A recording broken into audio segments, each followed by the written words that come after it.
The morning sun cast long shadows across the empty streets of downtown Portland.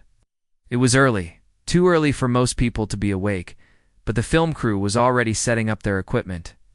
Keanu Reeves stood quietly in the corner, watching. The workers arranged lights and cameras. He had been making movies for decades, but he still found the process fascinating. "Places everyone," the director called out. "We're shooting the street scene in 5 minutes." Keanu walked to his position and waited. Oh, the scene was simple. He had to walk down the sidewalk, look worried, and then run toward a building. It was part of an action movie where he played a detective trying to stop a crime. Nothing too complicated, but every detail had to be perfect. As the cameras started rolling, Keanu began his walk. He moved with purpose, his face showing the right amount of concern. But something caught his eye that wasn't part of the script. Across the street, an old man was pushing a shopping cart filled with empty bottles and cans. "Cut!" the director yelled. "Keanu, you look distracted." "Let's try it again." "Sorry," Keanu said, but his eyes stayed on the old man. The cart looked heavy, and the man was struggling with each step. His clothes were old and worn, and his thin frame shook with the effort of moving the cart forward. They shot the scene 3 more times before the director was happy. During each take, Keanu found himself glancing at the old man. The stranger moved slowly but with determination, stopping at trash cans to look for more bottles and cans. "That's a wrap for this." "Location," the director announced. "Lunch break, everyone. We'll meet at the next spot in 2 hours." The crew began packing up their equipment, but Keanu didn't move toward the catering truck like everyone else. Instead, he crossed the street. The old man had stopped near a bench and was counting the bottles in his cart. "Excuse me," Keanu said. Gently, the old man looked up, surprised. His face was weathered and lined, but his eyes were bright and alert. "Oh, hello there. You're that actor fellow, aren't you?" "Yes, I'm Keanu." "What's your name?" "Frank Miller," the old man said, straightening up as much as his bent back would allow. "Pleased to meet you, son." "Nice to meet you too, Frank. I couldn't help but notice you've been working hard this morning." Frank looked down at his cart. "Of bottles and cans? Well, a man's got to eat." "What?"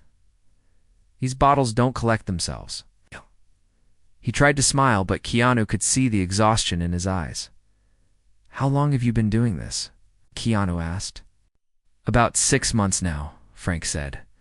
"Ever since my pension got all mixed up, government says there's no record of my service. Can you believe that? 40 years I worked after the war, and now they say I don't exist in their computers." "What war?" Keanu asked, though something in Frank's age and bearing already suggested the answer. "Korea, 1952, 1953. Coldest place I ever been in my life." Frank's voice carried a hint of pride despite his current situation. "But we did our job. Came home and built good lives. Or tried to, anyway." Keanu felt something twist in his chest.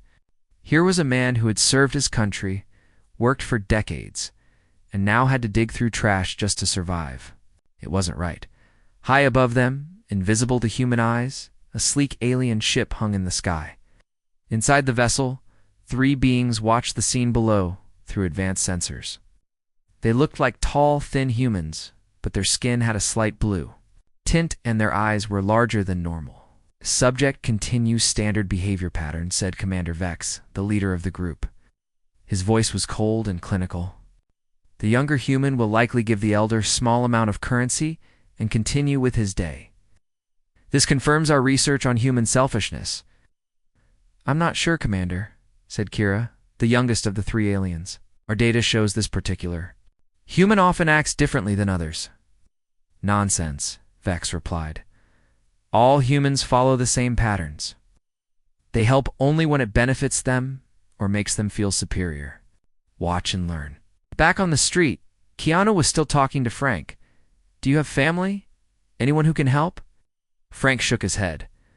"My wife Mary passed 5 years ago. We never had children. It's just me now." He paused and looked at Keanu with curiosity. "Why do you ask, son?"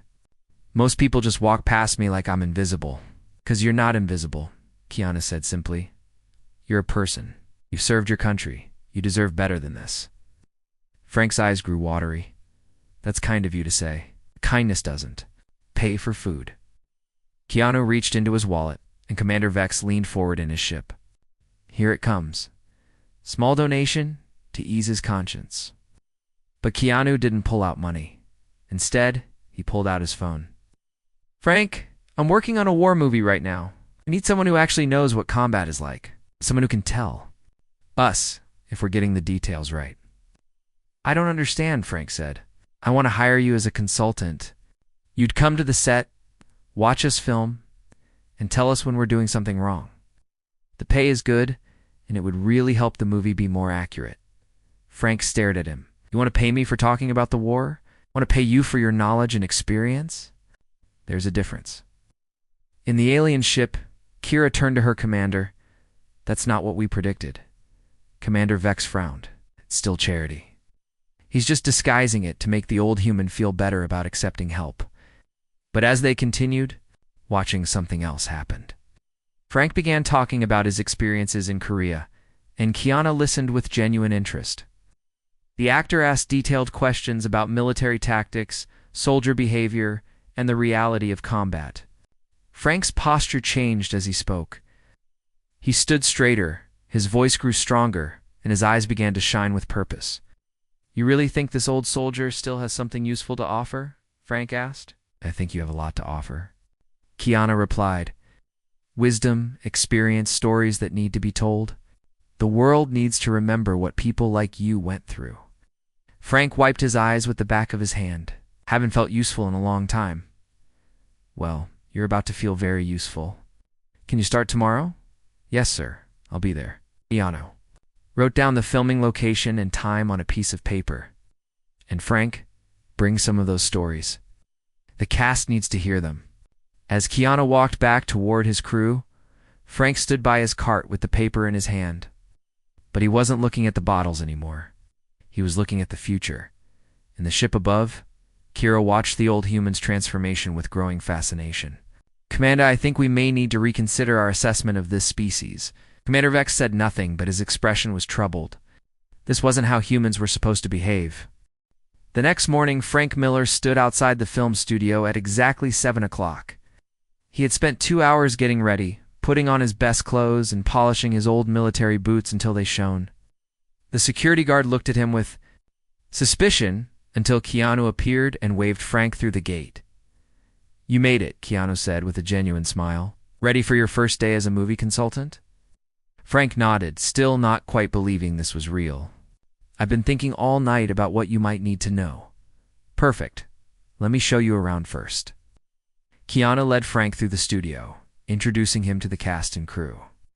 At first, people were polite but distant. They saw an old man in worn clothes and assumed he was someone's relative visiting the set. But when Keanu explained that Frank was their new military consultant, attitudes began to shift. Frank served in Korea, Keanu told the director Jake Morrison. He's going to help us make sure our combat scenes look real. Jake shook Frank's hand. Great to have you aboard. We're shooting the trench scene today. Think you could take a look at our setup? Frank followed them to the set where the crew had built a replica of a military trench. Sandbags lined the walls and fake mud covered everything.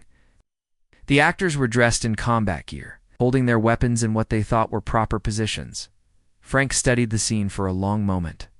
Then he shook his head. This won't work. What's wrong with it? Jake asked. The sandbags are too neat, Frank said. In real combat, everything gets torn up. Nothing stays clean or organized. He walked into the trench and moved some of the bags around, and the soldiers are holding their rifles wrong. You don't pose with your weapon like it's a photo shoot. You keep it ready because your life depends on it. The actors watched as Frank demonstrated the proper way to hold a rifle, how to move in a crouch, and where to position yourself for the best cover. His old body moved with muscle memory that was decades old but still sharp. Show them how to look scared but determined, Keanu suggested. Frank's expression changed. His eyes became alert and focused, but there was fear there too. In combat, you're always afraid. Anyone who says different is lying. But you do your job anyway because your buddies are counting on you. The lead actor, Danny Rodriguez, tried to copy Frank's expression like this. Close, but you're trying too hard. Fear isn't something you put on, it's something you carry. and work through. Frank talked Danny through it, sharing stories of real moments under fire. High above them, the alien observers watched with growing confusion. Commander Vex had expected the human interaction to end after one day. Surely the actor would grow tired of the old man and find an excuse to dismiss him. Instead, something else was happening. Keanu wasn't just using Frank for information. He was learning from him. During breaks, Keanu would sit with Frank and ask about his life, his experiences, his thoughts on everything from military strategy to dealing with loss. The human subject continues to invest time and resources in the elderly individual, Kira reported. This behavior pattern doesn't match our models. It's temporary, Commander Vex insisted. Humans lose interest quickly. Wait and see. The days passed. The relationship between Keanu and Frank only grew stronger. Frank began arriving earlier each day, eager to help. Keanu made sure Frank had a comfortable chair, good food, and transportation to and from the set. More importantly, he treated Frank like an equal, asking for his opinions on everything related to the film. The crew noticed the change too. Frank's knowledge was making their movie better, more realistic. His stories added depth to their understanding of what soldiers really went through. Soon, other crew members were asking Frank questions and listening to his advice. Frank said to Keanu one afternoon, "I haven't felt this useful in years. Mary always said I had good stories, but after she died, there was nobody left to tell them to." "Everyone needs someone to listen to their stories," Keanu replied. "And everyone needs to feel like they matter." Frank wiped his eyes. "You could have just given me money that first day. Would have been easier." "Money runs out," Keanu said. "Purpose doesn't." That evening, Keanu made some phone calls, contacted veterans organizations, telling them about Frank's situation with his pension. He also reached out to other elderly veterans he had met through Frank's stories, connecting them with resources and support networks. Within a week, Frank's pension problem was resolved. A lawyer who specialized in veterans' rights took the case. For free, after hearing about Frank's work on the movie, the government records were found and corrected. But the most important change was in Frank himself. He stood taller now, spoke with confidence, and had purpose in his daily routine. He wasn't just surviving anymore, he was contributing. "I want to do something," Frank told Keanu one day. "There are other veterans out there like me, forgotten, struggling, invisible. Maybe we can help them too," Keanu smiled. "What did you have in mind?" "A program. Veterans helping veterans. We know the system, we know the problems, and we know how to survive. Who better to help than someone who's been there?" Together, they began planning. Keanu would provide initial funding, but Frank would run the program. It would connect isolated veterans with support networks, help them navigate bureaucracy, and give them purpose by letting them help others. The alien observers watched this development with increasing alarm. This wasn't how their conquest studies said humans behaved. According to their research, humans were selfish, short-sighted, and easily divided. They helped others only when it benefited themselves. But this human actor was creating something that would help thousands of people he would never meet. And the old human was transforming from a burden on society into a leader and organizer. "Commander," Kira said quietly, "perhaps we should reconsider our invasion timeline. These humans may not be as weak as we thought." Commander Vex stared at the screens, showing Frank and Keanu working together on their veterans program. Other humans were already volunteering to help. It's inspired by the story that was beginning to spread through social media and news outlets. 1. Unusual pair doesn't change the nature of an entire species, Vex said, but his voice lacked conviction. "What if they're not unusual?" Kira asked. "What if we've been measuring the wrong things?" Below them, Frank Miller was teaching a young actor how to honor the memory of fallen soldiers. Keanu watched proudly as his friend shared wisdom earned through decades of service and sacrifice. Neither of them knew that their simple friendship was being observed by beings who were slowly beginning to question everything they thought they knew about humanity. The invasion fleet was still months away, but the real battle for Earth's future had already begun. And it was being fought not with weapons, but but with dignity, respect, and the revolutionary idea that every person has something valuable to offer. 3 weeks after Frank Miller started working on the movie set, a video appeared on social media. Someone from the film crew had recorded Frank teaching the actors about real combat. The video showed the old veteran demonstrating proper military tactics while sharing stories from Korea. Within hours, it had been shared thousands of times. The comments were different from what people expected on the internet. Instead of jokes or arguments, people were sharing their own stories about elderly relatives who had served in wars. Others talked about grandparents who had been forgotten or ignored. Some viewers began asking how they could help veterans in their own communities. Lisa Parker saw the video on her phone during her lunch break. She was a nurse in Chicago, but she was also an Army veteran who had served in Afghanistan.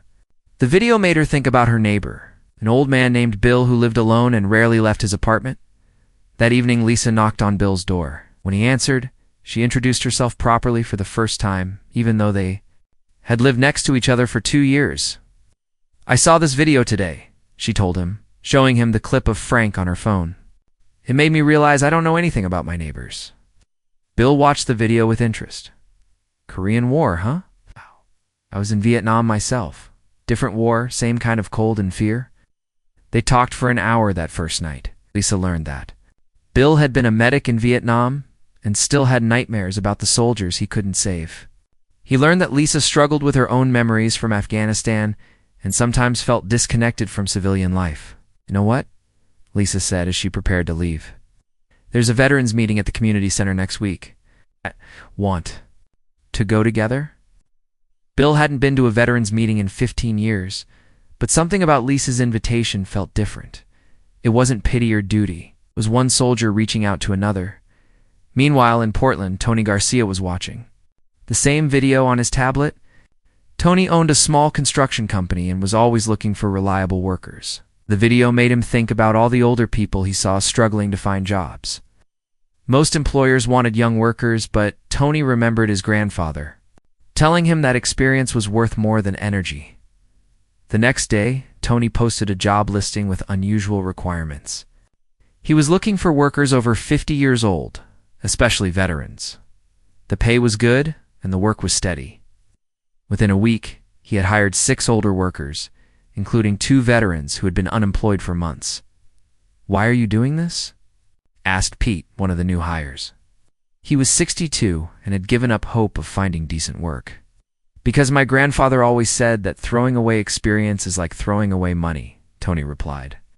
"Plus, you guys actually show up on time and don't spend half the day on your phones." The older workers brought something unexpected to Tony's company. They had patience for detailed work, knowledge from years of different jobs, and a work ethic that impressed younger employees. Soon, Tony's company was getting more contracts because their work quality had improved.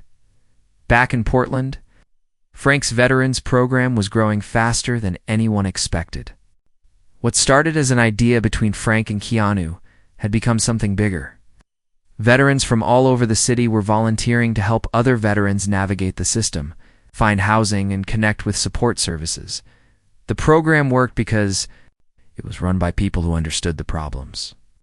When a homeless veteran came in looking for help, he wasn't talking to a social worker who had read about PTSD in textbooks. He was talking to someone who had lived through combat and understood what it meant to feel lost in civilian life. "The thing about being a veteran," Frank explained to a reporter who came to interview him, "is that nobody really understands what you've been through except other veterans. We speak the same language." The reporter was surprised by how organized and effective the program was. Frank had created a network of veteran volunteers who could help with everything from job training to mental health support. Local businesses were starting to partner with them, offering jobs and apprenticeships specifically for older veterans. High above the city, the alien observers were struggling to make sense of what they were seeing. Their initial assessment had been based on individual human behavior, but now they were witnessing something they hadn't expected: humans working together without being forced to. The ripple effects continued to expand, Kira reported to Commander Vex. The original interaction between the two subjects has inspired similar behavior in multiple geographic locations. It's still just emotional response, Vex replied, but he sounded less certain than before. Humans are easily influenced by media. This will fade when they find something new to focus on. But the pattern wasn't fading. It was growing stronger. In Seattle, a group of young tech workers started a program to teach computer skills to elderly veterans. In Miami, a restaurant owner began hiring older workers and discovered that their experience made his business run more smoothly. In Denver, a group of veterans started meeting weekly to share stories and support each other. Each new program sparked more programs. Each story inspired more stories. The video of Frank teaching actors had become a symbol of something larger, the idea that everyone had value, regardless of their age or current situation. Keanu continued working with Frank, but now their partnership had evolved. Frank was no longer just a consultant on the movie. He was a coordinator of a growing network of veteran support programs. Keanu helped with funding and publicity, but Frank was the leader. You realize what you've started? Don't. You? Keanu asked Frank one evening as they reviewed applications from veterans wanting to start programs in their own cities. Frank looked at the stack of papers on his desk, letters from veterans who had found jobs, housing, and hope through the network. They had created, I started collecting bottles to buy food. I'm helping hundreds of people rebuild their lives. Life's funny that way. Not funny, Keanu said. Powerful. You took your own struggle and turned it into strength for others. Frank smiled. Mary always said that the best way to heal your own wounds is to help heal someone else's. The alien. Scouts continued their observations, but their reports were becoming more confused. They had expected to document human weakness and division. Instead, they were recording unprecedented examples of cooperation and mutual support. Commander Kira said during their daily briefing, I'm beginning to think our invasion strategy may be flawed. These humans don't respond to crisis the way our models predict. Commander Vex studied the data streaming across his screens. Humans helping humans, strangers becoming families. Weakness being transformed into strength through connection and purpose. Perhaps, he said slowly, it's time to test their response to real pressure. Neither Frank nor Keanu knew that their simple friendship had caught the attention of beings from across the galaxy. They were too busy building something that would soon be tested in ways they couldn't imagine. The network they had created was about to face its first real challenge, and the results would determine not just the fate of Earth's veterans, but the future of humanity itself. Commander Vex stood before the control panel of his ship, his long fingers dancing across the alien technology.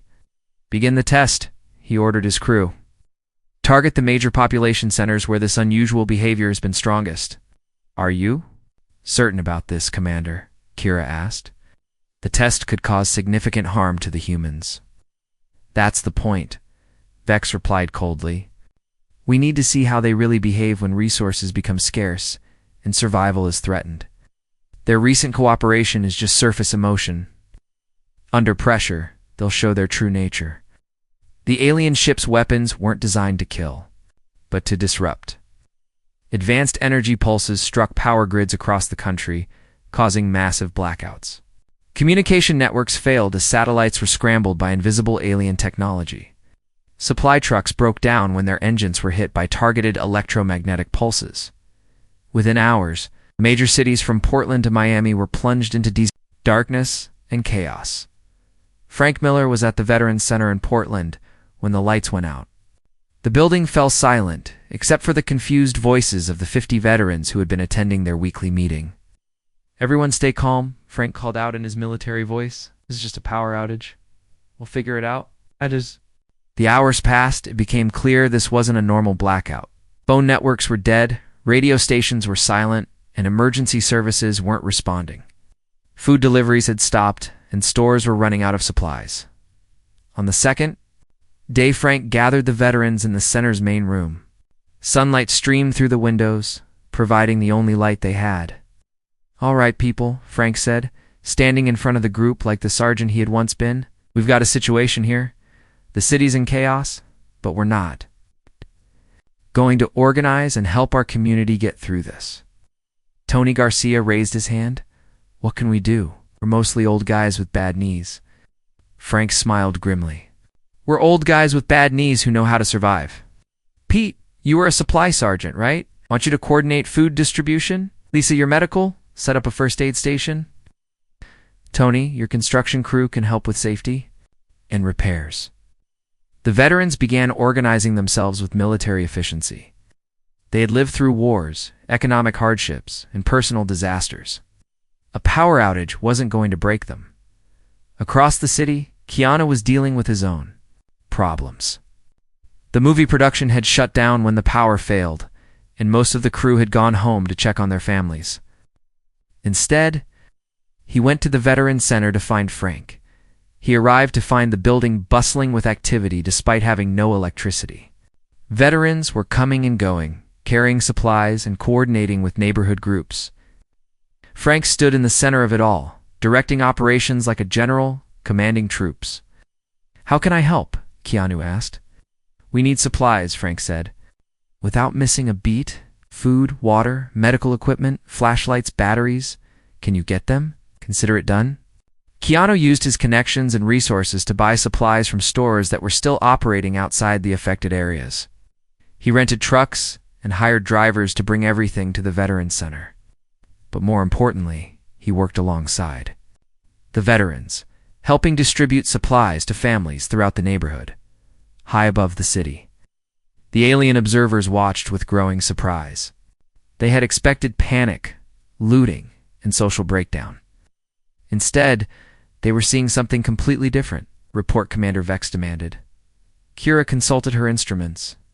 The humans are not responding as predicted, Commander. Instead of fighting each other for resources, they're sharing what they have. The elderly humans you dismissed as weak are actually organizing relief efforts. That's impossible, Vex said. Show me. The main screen displayed scenes from across the affected cities. In Chicago, Lisa Parker had organized her fellow veterans to run a medical clinic out of an abandoned building. They were treating injuries and illnesses for free, using supplies donated by local businesses in Miami. A group of elderly veterans had taken over traffic control when the lights went out. They directed cars and pedestrians with hand signals, preventing accidents and keeping order without any official authority. In Denver, veterans were going door to door checking on elderly and disabled neighbors, making sure everyone had food and medicine. These are the weak ones you said would break. First, Kira asked. Commander Vex stared at the screens in confusion. This doesn't match any of our behavioral models. In Portland, Frank's operation had grown beyond anything he had imagined. The Veterans Center had become the unofficial command post. For the entire neighborhood, people came there for supplies, information, and help with problems. Mr. Miller, said a young woman carrying a crying baby, my apartment building has no water. The pipes burst yesterday. Don't worry, Frank told her gently. Pete's crew is working on water distribution. We'll get you taken care of. He turned to one of the volunteers. Set her up with bottled water and formula for the baby. And see if we can find her temporary housing until the pipes are fixed. The woman began to cry, but not from distress. Why are you helping us? You don't even know us. Frank put a gentle hand on her shoulder, because that's what neighbors do. In the military, we had a saying, nobody gets left behind. That applies to civilian life too. Keanu watched this exchange and felt something stir in his chest. This wasn't just about veterans helping veterans anymore. Frank and his team were helping everyone, regardless of age, background, or circumstances. You know what I think? Keanu said to Frank later that evening, as they sat by candlelight planning the next day's operations. What's that? I think this crisis has shown people what's really important. Not money or fame, or having the newest gadgets. It's about taking care of each other. Frank nodded. Mary used to say that hard times don't build character, they reveal. It may be this blackout is revealing something good about people that they forgot was there. The alien observers continued their surveillance, but their mission was becoming more complicated by the hour. Every day the humans surprised them with new examples of cooperation and selflessness.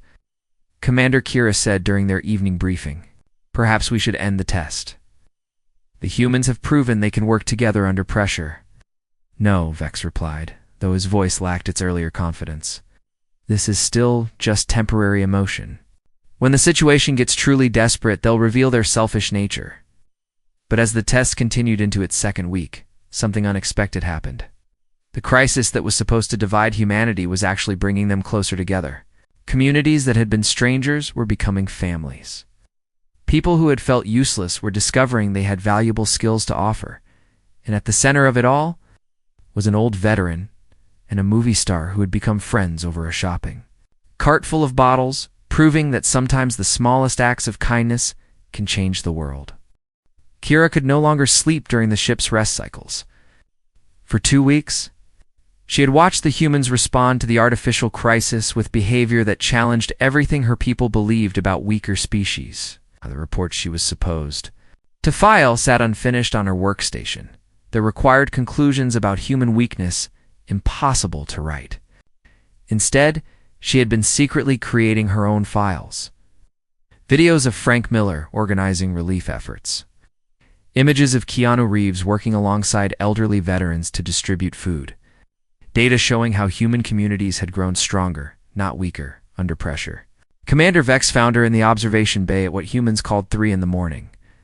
She was watching Frank teach a group of young people how to organize supply chains using methods he had learned in the military. "You should be resting," Vex said. "I should be filing reports," Kira replied, without turning around. "But I can't write what you want me to write." It isn't true."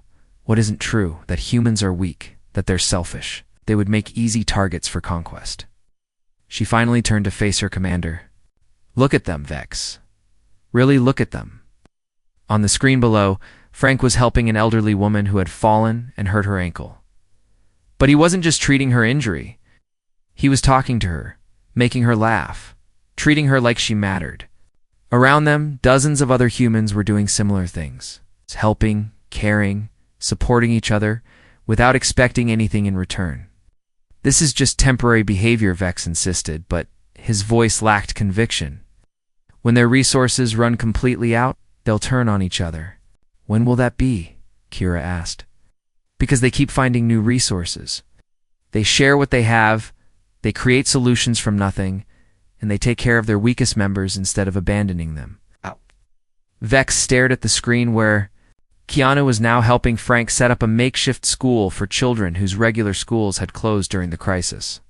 Perhaps they're just better at hiding their true nature. Or perhaps their true nature is better than we assumed.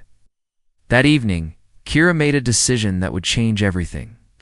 Using the ship's advanced technology, she created a small device that would allow her to appear human and survive on Earth's surface. Then she transported herself down to Portland, materializing in an alley near the Veterans Center. Her disguise was perfect. She looked like a woman in her 30s with brown hair and tired eyes. She had studied human behavior enough to blend in. What she hadn't prepared for was how overwhelming it would be to actually be among them. The smell of food cooking over camp stoves.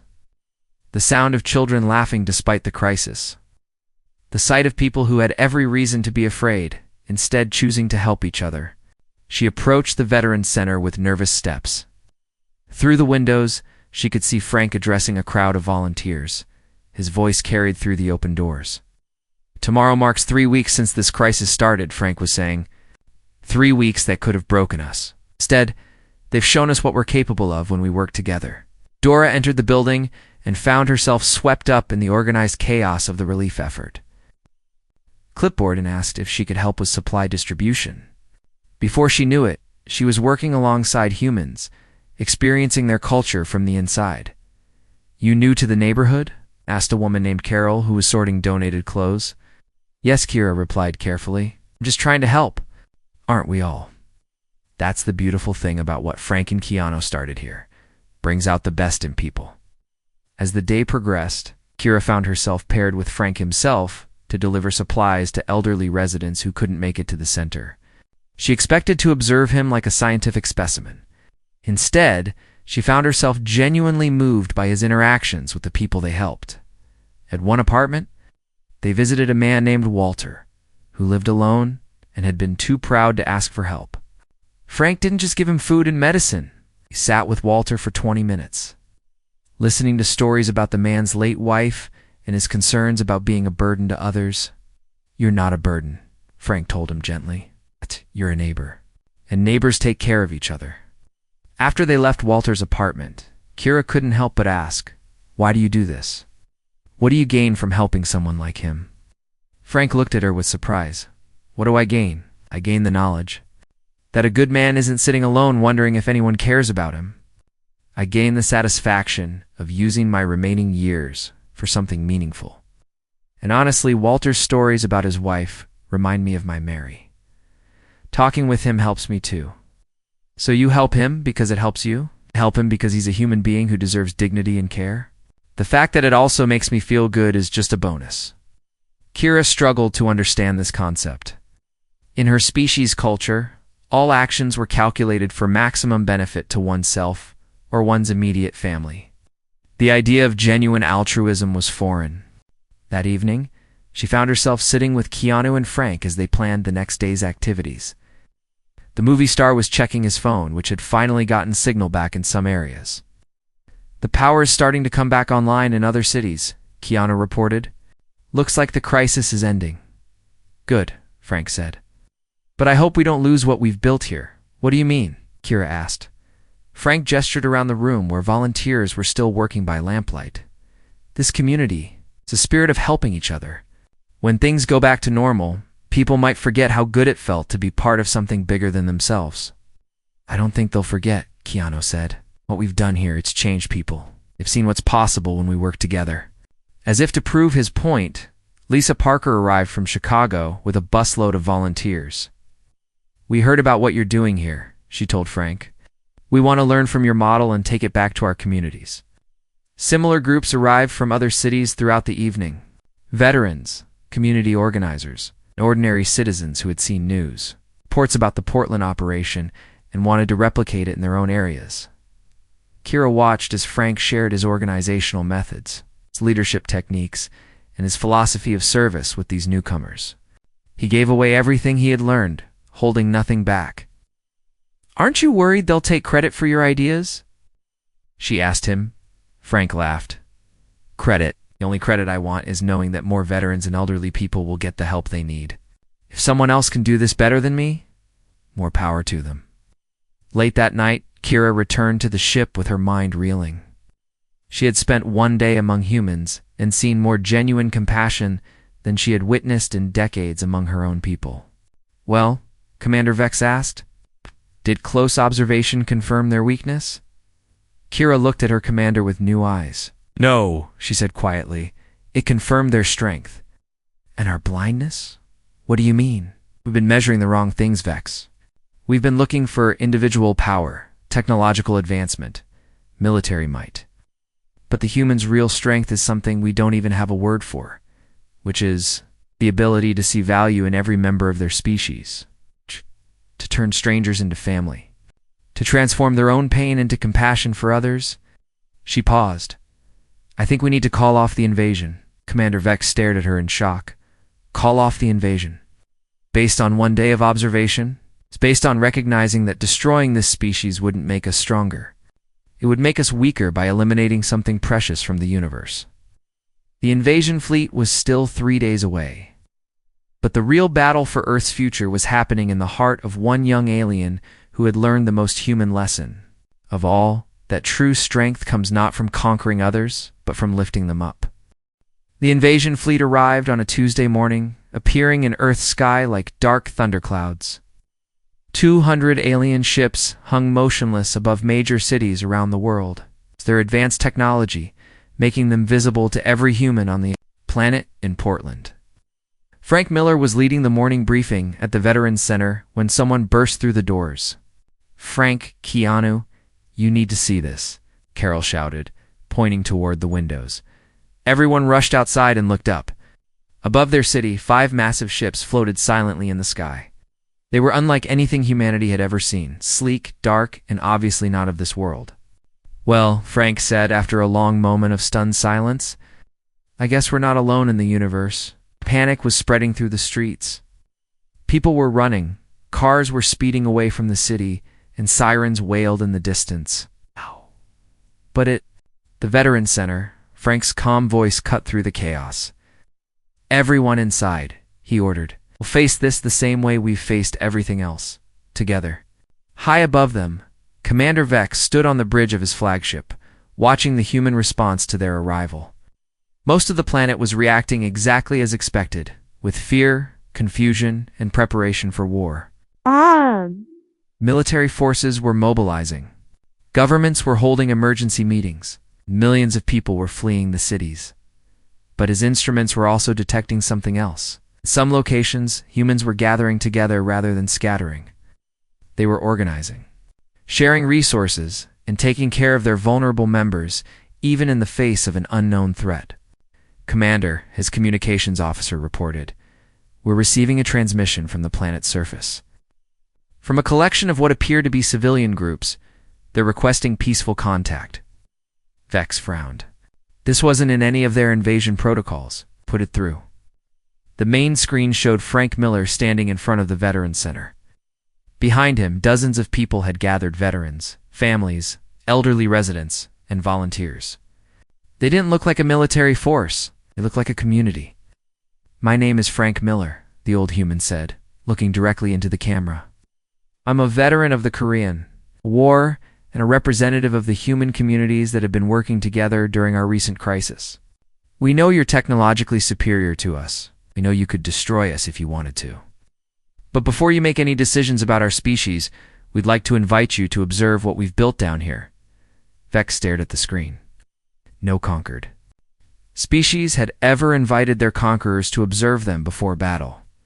"What is he doing?" Kira stepped forward, showing courage, Commander, and wisdom. Frank continued speaking. "We don't know why you're here or what you want from us. But we know who we are. We're a species that takes care of our elderly, protects our children, and turns strangers into family. If you're here to judge us, then judge us by our best qualities, not our worst." Behind Frank, Keanu appeared on camera. "We're not asking you to spare us out of pity," the actor said.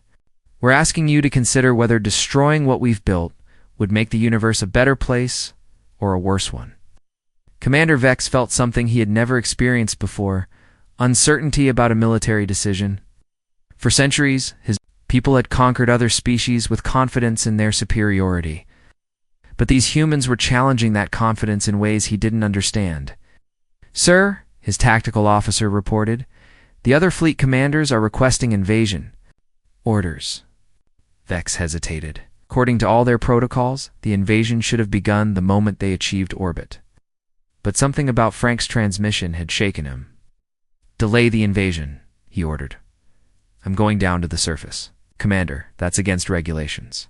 "So is doubting the righteousness of our cause," Vex replied, looking at Kira. "But perhaps it's time to question some of our assumptions." An hour later, Commander Vex and Kira materialized in the parking lot of the Veterans Center. They appeared.